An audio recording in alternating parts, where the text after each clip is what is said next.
إن الحمد لله نحمده ونستعينه ونؤمن به ونتوكل عليه ونعوذ بالله من شرور أنفسنا ومن سيئات أعمالنا من يهده الله فلا مضل له ومن يضلل فلا هادي له أشهد أن لا إله إلا الله وحده لا شريك له وأشهد أن محمدا عبده ورسوله اللهم صل على محمد وعلى آل محمد كما صليت على إبراهيم وعلى آل إبراهيم اللهم بارك على محمد وعلى آل محمد كما باركت على إبراهيم وعلى آل إبراهيم إنك حميد مجيد أعوذ بالله من الشيطان الرجيم يا أيها الذين آمنوا اتقوا الله حق تقاته ولا تموتن إلا وأنتم مسلمون يا أيها الناس اتقوا ربكم الذي خلقكم من نفس واحدة وخلق منها زوجها وبث منهما رجالا كثيرا ونساء واتقوا الله الذي تساءلون به والأرحام إن الله كان عليكم رقيبا يا أيها الذين آمنوا اتقوا الله وقولوا قولا سديدا يصلح لكم أعمالكم ويغفر لكم ذنوبكم ومن يطع الله ورسوله فقد فاز فوزا عظيما أما بعد فإن أصدق الحديث كتاب الله وأحسن الهدي هدي محمد صلى الله عليه وسلم وشر الأمور محدثاتها وكل محدثة بدعة وكل بدعة ضلالة وكل ضلالة في النار. സ്നേഹാദരണീയരായ സത്യവിശ്വാസികളെ വിശ്വാസിനികളെ, സൃഷ്ടിച്ച് പരിപാലിച്ചുകൊണ്ടിരിക്കുന്ന റഹ്മാനും റഹീമുമായ അള്ളാഹുവിൻ്റെ നിയമനിർദ്ദേശങ്ങൾ കഴിവിൻ്റെ പരമാവധി ജീവിതത്തിൻ്റെ എല്ലാ മേഖലകളിലും പുലർത്തി തഖ്വ പാലിച്ച് ജീവിതത്തെ ക്രമീകരിക്കണമേ എന്ന് സ്വന്തത്തെ മറക്കാതെ ദീനിൻ്റെ പേരിൽ ഓർമ്മപ്പെടുത്തുകയാണ്, വസിയത്ത് ചെയ്യുകയാണ്. റഹ്മാനായ റബ്ബ് അവൻ ഏറ്റവും അധികം ഇഷ്ടപ്പെടുന്ന മുത്തഖീങ്ങളായ അവൻ്റെ അടിമകളുടെ കൂട്ടത്തിൽ നമ്മെ എല്ലാവരെയും ഉൾപ്പെടുത്തി അനുഗ്രഹിക്കുമാറാകട്ടെ. ഒരു വർഷം കൂടെ ഹിജറ ആസ്പദമാക്കി അല്ലെങ്കിൽ ചന്ദ്രമാസത്തെ ആസ്പദമാക്കി ഒരു വർഷം കൂടെ അവസാനിക്കുകയാണ്. പെരുന്നാൾ കഴിഞ്ഞ് ഹജ്ജ് കർമ്മങ്ങൾ അവസാനിച്ച് ദുൽഹിജ്ജ മാസത്തിൻ്റെ അവസാനത്തിലാണ് നമ്മളുള്ളത്. ദുൽഹിജ്ജ മാസം പൂർത്തിയാകുന്നതോടുകൂടെ ഒരു ഹിജറ വർഷം, ഒരു ചന്ദ്രവർഷം കൂടെ പൂർത്തിയാവുക കൂടെ ചെയ്യും. അത് കഴിഞ്ഞാൽ പിന്നീട് നമ്മൾക്ക് അറിയാവുന്നതുപോലെ മുഹറമാണ് ചന്ദ്രമാസത്തിൽ അല്ലെങ്കിൽ ഹിജറ കലണ്ടർ അനുസരിച്ച് തൊട്ടടുത്തതായി നമ്മൾ പ്രവേശിക്കാനിരിക്കുന്ന മാസം. ദുൽഹജ്ജിൻ്റെയും അതുപോലെ തന്നെ മുഹറമിൻ്റെയും മാസങ്ങളുടെ പ്രത്യേകത രണ്ടും അള്ളാഹു സുബ്ഹാനഹു വ തആല പവിത്രമാക്കിയ മാസങ്ങളാണ് എന്നതാണ്. നമുക്കറിയാം 4 മാസങ്ങൾ, 12 മാസങ്ങളിൽ 4 മാസങ്ങൾ അള്ളാഹു പവിത്രമാക്കിയ മാസങ്ങളാണ്. അതിൽപ്പെട്ടതാണ് മുഹറം ദുൽഹിജ്ജയും. മറ്റു 2 മാസങ്ങൾ റജബും ദുൽഖഅദുമാണ്. അപ്പം ഇങ്ങനെ നമ്മളിപ്പോൾ നിലകൊള്ളുന്നത് അള്ളാഹു പവിത്രമാക്കിയൊരു മാസത്തിലാണ്. ഈ മാസം അവസാനിച്ച് അടുത്തൊരു മാസത്തിലേക്ക്, അടുത്തൊരു വർഷത്തിലേക്ക് നമ്മൾ പ്രവേശിക്കുമ്പോൾ വീണ്ടും ഒരു പവിത്രമായ മാസത്തിലേക്കാണ് നമ്മൾ പ്രവേശിക്കുക. മുഹറം ഒരുപാട് പ്രത്യേകതകൾ പഠിപ്പിക്കപ്പെട്ടിട്ടുള്ള മാസമാണ്. അള്ളാഹു സുബ്ഹാനഹു വ തആല പ്രവാചകൻ സ്വല്ലല്ലാഹു അലൈഹി വസല്ലം തന്നെയും മുഹറം എന്ന മാസത്തെക്കുറിച്ച് പ്രയോഗിക്കുമ്പോൾ ഒട്ടനവധി സ്ഥലങ്ങളിലാണ് ഷഹ്റുല്ലാഹിൽ മുഹറം എന്ന് പ്രയോഗിച്ചത്, അള്ളാഹുവിൻ്റെ മാസമായ മുഹറം എന്ന് പ്രയോഗിച്ചതായി നമുക്ക് കാണാൻ പറ്റുക. മുഹറം എന്ന മാസത്തിൻ്റെ പേര് ലഭിക്കാനുണ്ടായ കാരണങ്ങളെക്കുറിച്ച് വ്യത്യസ്തങ്ങളായ കാരണങ്ങൾ, 2 പ്രബലമായ കാര്യങ്ങൾ പണ്ഡിതന്മാർ പഠിപ്പിക്കുന്നത്. ഒന്ന്, സുമ്മിയ മുഹറമൻ ലിഅന്നല്ലാഹ ഹറമൽ ജന്നത ഫീഹി അലാ ഇബ്ലീസ്. ഇബ്ലീസിനെ സ്വർഗത്തിൽ നിന്ന് പുറത്താക്കി സ്വർഗം നിഷിദ്ധമാക്കിയ, ഇബ്ലീസിന് സ്വർഗം നിഷിദ്ധമാക്കിയ മാസമാണ് മുഹറം. അതുകൊണ്ടാണ് ആ പേര് വന്നത് എന്ന അഭിപ്രായമുണ്ട്. രണ്ടാമത് വളരെ പ്രബലമായ മറ്റൊരു അഭിപ്രായം, വഖീല മുഹറമൻ, മുഹറം എന്ന് പറയാൻ കാരണം തഅക്കീദൻ ലിഹുർമത്തിൽ ഖിതാലി ഫീഹി. നമുക്കറിയാം പവിത്രമായ മാസങ്ങളിൽ കാണിക്കേണ്ട സൂക്ഷ്മതയിൽ ഏറ്റവും പ്രധാനപ്പെട്ട നിയമം ആ മാസങ്ങളിൽ യുദ്ധങ്ങളിൽ ഏർപ്പെടാൻ പാടില്ല എന്നതാണ്. അതുകൊണ്ട് യുദ്ധം ഹറാമാക്കിയ, അത് പാടില്ല എന്ന് പറഞ്ഞ മാസമായത് കൊണ്ടാണ് മുഹറം എന്ന് ആ പേര് കിട്ടിയത്. ഇത് രണ്ടാണ് പ്രബലമായ അഭിപ്രായം. ഏത് തന്നെയായാലും ഇതിൽ നമുക്കുള്ള ഏറ്റവും വലിയ ഗുണപാഠം അള്ളാഹു സുബ്ഹാനഹു വ തആലയുടെ മാസം, അള്ളാഹുവിൻ്റെ മാസം എന്ന പേരിൽ നബി സല്ലല്ലാഹു അലൈഹി വസല്ലം ആവർത്തിച്ച മുഹറമിനെ പരിചയപ്പെടുത്തിയിട്ടുണ്ട് എന്നതാണ്. നമ്മളൊക്കെ അറിയാവുന്നതുപോലെ, മനസ്സിലാക്കുന്നത് പോലെ എല്ലാ മാസവും അള്ളാഹുവിൻ്റെത് തന്നെയാണ്. എല്ലാ മാസവും സംവിധാനിക്കുന്നതും അത് ഖദറാക്കുന്നതും ഒക്കെ അള്ളാഹുവാണ്. പക്ഷെ മുഹറം മാസത്തെക്കുറിച്ച് പറയുമ്പോൾ മാത്രം റസൂലുള്ളാഹി സ്വല്ലല്ലാഹി അലൈഹി വസല്ലം മറ്റൊരു മാസത്തിനും ഇല്ലാത്ത വിധത്തിൽ ഷഹറുല്ലാഹിൽ മുഹറം, അള്ളാഹുവിൻ്റെ മാസമായ മുഹറം എന്ന് എടുത്തു പറഞ്ഞത് കാണാം. അതിൻ്റെ കാരണത്തെക്കുറിച്ച് ഹാഫിദ് ഇബ്നു റജബ് റഹിമഹുല്ലാഹ് പറയുന്നത്, വഖദ് സമ്മൻ നബിയു സ്വല്ലല്ലാഹു അലൈഹി വസല്ലം അൽ മുഹറമ ഷഹ്റല്ലാഹ്, അള്ളാഹുവിൻ്റെ മാസം എന്ന് പ്രവാചകൻ സ്വല്ലല്ലാഹു അലൈഹി വസല്ലം മുഹറമിന് പേര് കൊടുത്തത് വ ഇലാഫത്തുഹു ഇലല്ലാഹി അസ്സ വജൽ, അള്ളാഹുവിലേക്ക് ആ ചേർത്തി പറഞ്ഞത് തദുല്ലു അലാ ശർഫിഹി വ ഫളിഹി, മറ്റെല്ലാ മാസങ്ങളെക്കാളും മുഹറം മാസത്തിനുള്ള പ്രത്യേകതയും ശ്രേഷ്ഠതയും അറിയിക്കാൻ വേണ്ടിയാണ്. فإن الله تعالى لا يضيف إليه إلا خواص مخلوقاته, അള്ളാഹുവിൻ്റേത് എന്ന് അള്ളാഹു അവൻ സൃഷ്ടിച്ച ഒരു മഖ്ലൂക്കിനെ ചേർത്തി പറയുന്നുണ്ടെങ്കിൽ അത് അത്രയേറെ ശ്രേഷ്ഠവും അത്രയേറെ പോരിശയും ഷറഫും ഉണ്ടായതുകൊണ്ടാണ്. നോക്കൂ, അള്ളാഹുലേക്ക് ചേർത്തി പറഞ്ഞ ബൈത്തുള്ള, അള്ളാഹുവിൻ്റെ ഭവനം, അത് പിന്നെ ഭൂമിയിൽ അള്ളാഹുവിന് ഏറ്റവും ഇഷ്ടപ്പെട്ട ഏറ്റവും ശ്രേഷ്ഠമായ പരിഭാവനപ്പെട്ട സ്ഥലമാണ്. ഇങ്ങനെ എല്ലാം കിതാബുള്ള, അള്ളാഹുവിൻ്റെ ഗ്രന്ഥം, അങ്ങനെ അള്ളാഹുവിലേക്ക് അള്ളാഹുവിൻ്റെ ഒരു പിന്നെ സൃഷ്ടിയെ ഒരു മഖ്ലൂക്കിനെ ചേർത്തി പറഞ്ഞാൽ അത് ആ സൃഷ്ടിയുടെ വലിപ്പത്തെയും അതിൻ്റെ ശ്രേഷ്ഠതയെ പോരിശയെയുമാണ് നമുക്ക് മനസ്സിലാക്കി തരുന്നത്. അതുകൊണ്ട് തന്നെ മറ്റു മാസങ്ങളിൽ നിന്നൊക്കെ വ്യത്യസ്തമായി നമ്മളിനി 4 ദിവസങ്ങൾ കഴിഞ്ഞാൽ പ്രവേശിക്കാനിരിക്കുന്ന മുഹറം മാസത്തെ അള്ളാഹു ചേർത്തി പറഞ്ഞിട്ടുണ്ട് എന്നത് നമുക്ക് കൂടുതൽ സവിശേഷമായ ഒരു മാസമാണ്, ഒരു സമയമാണ്, ഒരു കാലഘട്ടമാണ് എന്ന് നമ്മൾ തിരിച്ചറിയാൻ വേണ്ടിയിട്ടാണ്. അതുകൊണ്ട് സഹോദരങ്ങളെ, ഇങ്ങനെ പവിത്രമായ മാസങ്ങൾ വരുമ്പോഴെല്ലാം ഈ മിമ്പറിൽ നമ്മൾ ഉണർത്താറുണ്ട്. അതിലൊരു കൂടുതൽ ശ്രദ്ധയും ജാഗ്രതയും ഒക്കെ നമുക്കുണ്ടാകണം. മറ്റെല്ലാ സമയങ്ങളിലും ഉള്ളതുപോലെ തന്നെ മുഹറമിലും നമ്മൾ ആയിത്തീരാൻ പാടില്ല. ഈ പവിത്ര മാസങ്ങളിൽ പാലിക്കേണ്ട മര്യാദകളെ കുറിച്ച് പറയുമ്പോൾ അള്ളാഹു നമ്മളോട് കൽപ്പിക്കുന്നത് ഫലാ തദ്ലിമു ഫീഹിന്ന അൻഫുസകും, നിങ്ങൾ നിങ്ങളുടെ സ്വന്തത്തോട് അക്രമം പ്രവർത്തിക്കാൻ പാടില്ല. ഒരു പക്ഷേ ഇത്തരത്തിൽ പവിത്ര മാസങ്ങൾ വരുമ്പോഴെല്ലാം ഈ ആയത്തിൻ്റെ ശകലം ഉദ്ധരിച്ചുകൊണ്ട് തന്നെ ഈ മിമ്പറിൽ നിന്ന് നമ്മൾ ഉണർത്താറുണ്ട്. നിങ്ങൾ നിങ്ങളുടെ സ്വന്തത്തോട് അക്രമം പ്രവർത്തിക്കരുത് എന്നാണ് ഈ പവിത്രമായ മാസങ്ങളിൽ നമ്മൾ എടുക്കേണ്ട പ്രത്യേക ജാഗ്രതയെക്കുറിച്ച് ദീൻ നമ്മളെ പഠിപ്പിക്കുന്നത്, അള്ളാഹു നമ്മളോട് കൽപ്പിക്കുന്നത്. അതുകൊണ്ട് സഫറിലാകുന്നത് പോലെയല്ല, അല്ലെങ്കിൽ പിന്നെ മറ്റേതെങ്കിലും ഒരു റബിയുൽ അവ്വലിലോ റബിയുൽ ആഖിറിലോ ജുമാദുൽ ഊലയിലോ ഉണ്ടാകുന്നത് പോലെയല്ല.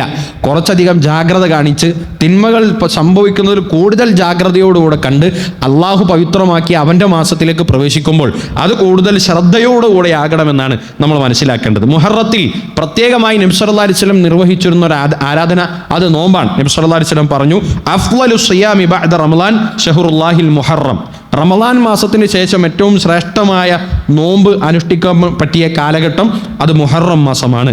വ അഫ്ളലു സ്വലാത്തി ബഅദൽ ഫരീള സ്വലാത്തുൽ ലൈൽ, ഫർള് നിസ്കാരങ്ങൾക്ക് ശേഷം ഏറ്റവും ശ്രേഷ്ഠമായ നിസ്കാരം അത് രാത്രി നിസ്കാരമാണ് എന്നതുപോലെ റമളാൻ മാസം കഴിഞ്ഞാൽ പിന്നെ കൂടുതൽ നോമ്പ് അനുഷ്ഠിക്കാൻ ഏറ്റവും ശ്രേഷ്ഠമായ സമയം അത് മുഹറം മാസമാണ്.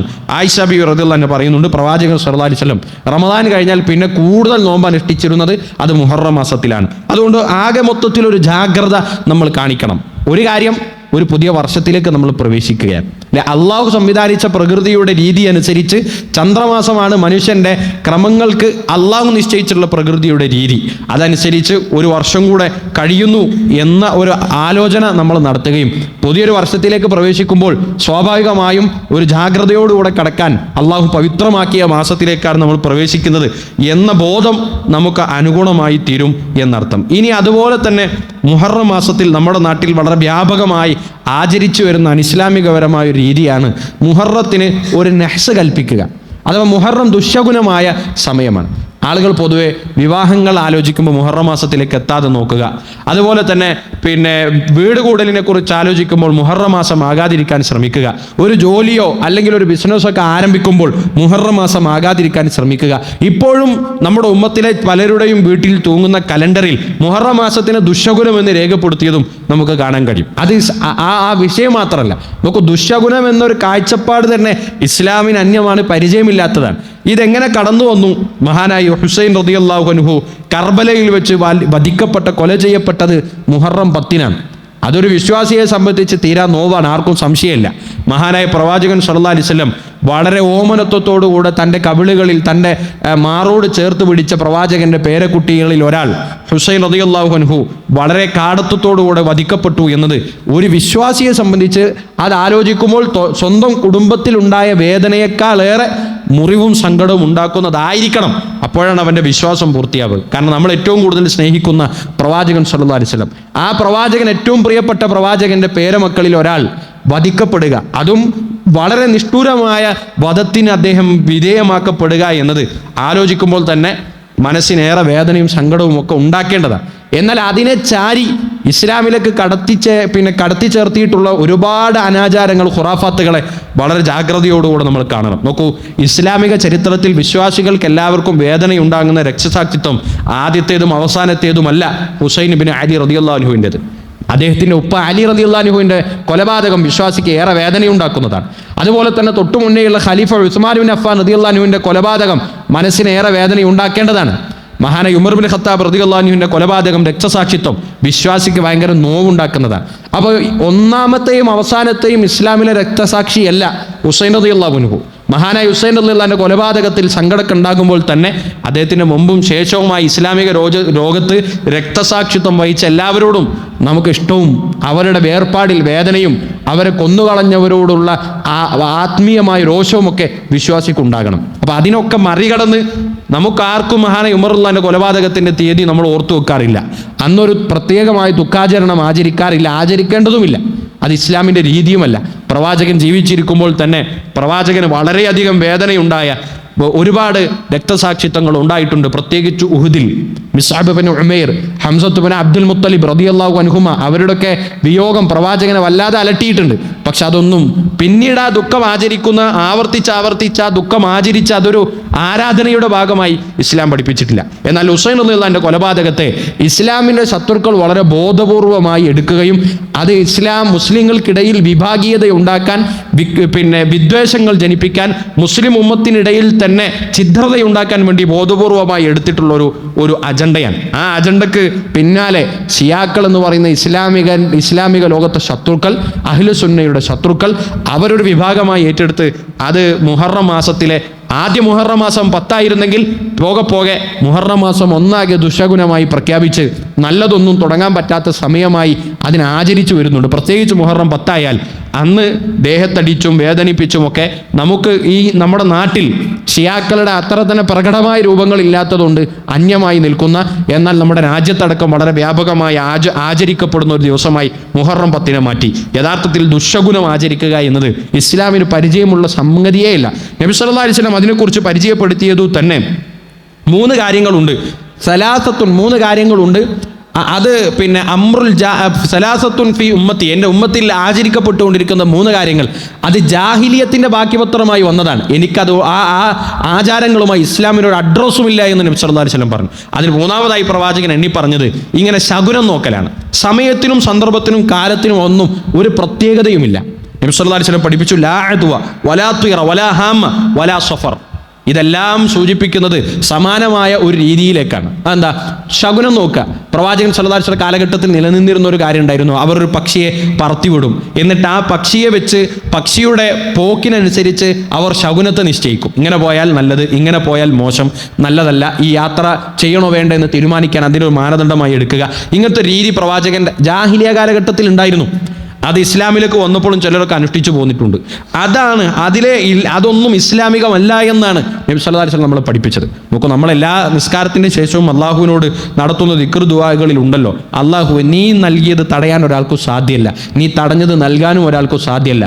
ഒരു ഖൈറായാലും നമ്മുടെ ജീവിതത്തിൽ അനുഭവിക്കുന്ന ലൊറും ഷർറും ആയാലും അതൊക്കെയും നിശ്ചയിക്കുന്നത് അള്ളാഹു സുബ്ഹാനഹു വ തആലയാണ്.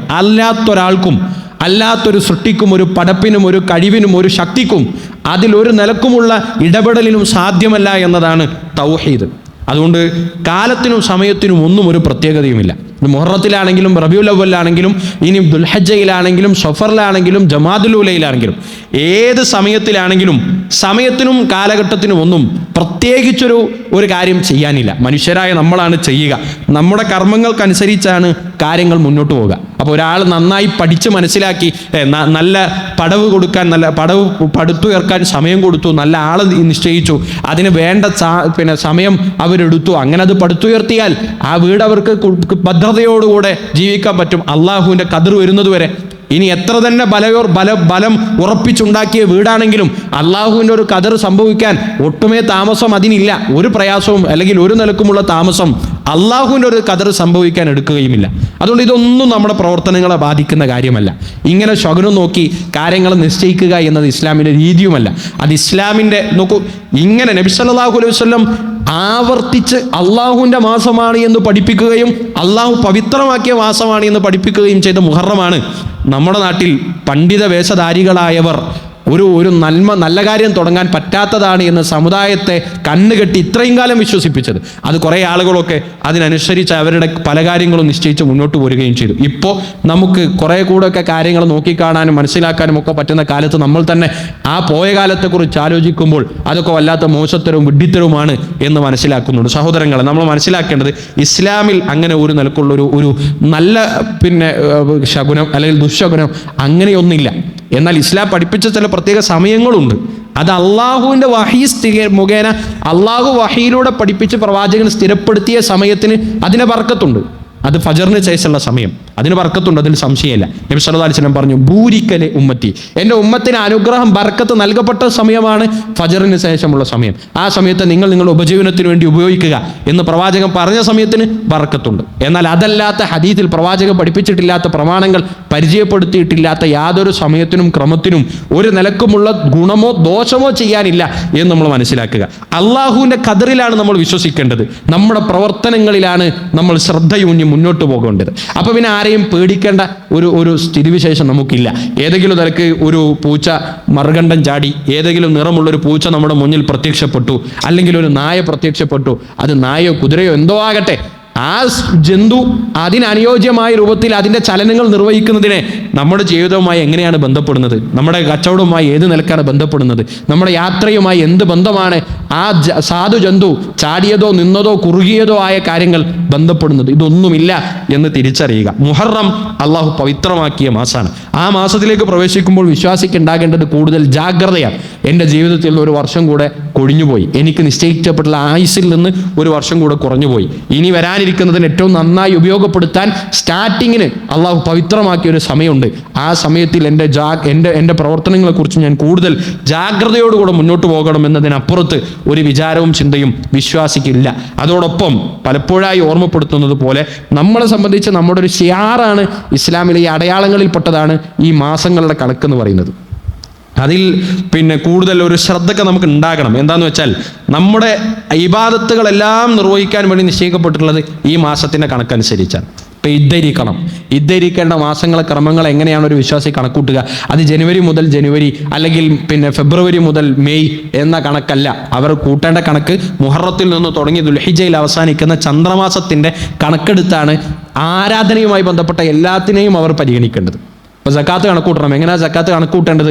എനിക്ക് ശമ്പളം കിട്ടിത്തുടങ്ങിയത് ജൂൺ മാസത്തിലാണ്, അടുത്ത മെയ് വരെ അല്ല നമ്മൾ കാക്കേണ്ടത്. മറിച്ച് ഞാൻ ശമ്പളം വാങ്ങിയത് ചന്ദ്രമാസ കലണ്ടറിൽ ഏത് മാസത്തിലാണ്, അല്ലെങ്കിൽ ഞാനൊരു സ്വർണം വാങ്ങി എൻ്റെ സമ്പത്തായി സ്വർണം പ്രോപ്പർട്ടിയായി വന്നു, ആ സ്വർണം ഇനി എൻ്റെ പക്കൽ ഒരു വർഷം നിൽക്കുമ്പോഴാണ് അതിന് സക്കാത്ത് കൊടുക്കേണ്ടത്. ആ വർഷം കണക്ക് കൂട്ടേണ്ടത് ചന്ദ്രമാസ കലണ്ടർ അനുസരിച്ചാണ്. അതുകൊണ്ട് നമ്മുടെ ഒരു ചുറ്റുപാടിൽ അതിനൊക്കെ ഒരു ആവശ്യമായ ശ്രദ്ധയെങ്കിലും കൊടുക്കാൻ നമ്മൾ ഒരുക്കം കാണിക്കണമെന്ന് പ്രത്യേകം ഓർമ്മപ്പെടുത്തുകയാണ്. അല്ലാഹു സുബ്ഹാനഹു വ തആല എല്ലാ നിലക്കും അവൻ്റെ കൽപ്പനകൾ സ്വീകരിച്ച് അവൻ്റെ ദീനിന് പ്രാമുഖ്യം കൊടുത്ത് മുന്നോട്ട് പോകാനുള്ള തൗഫീഖ് നമുക്ക് എല്ലാവർക്കും നൽകി അനുഗ്രഹിക്കുമാറാകട്ടെ.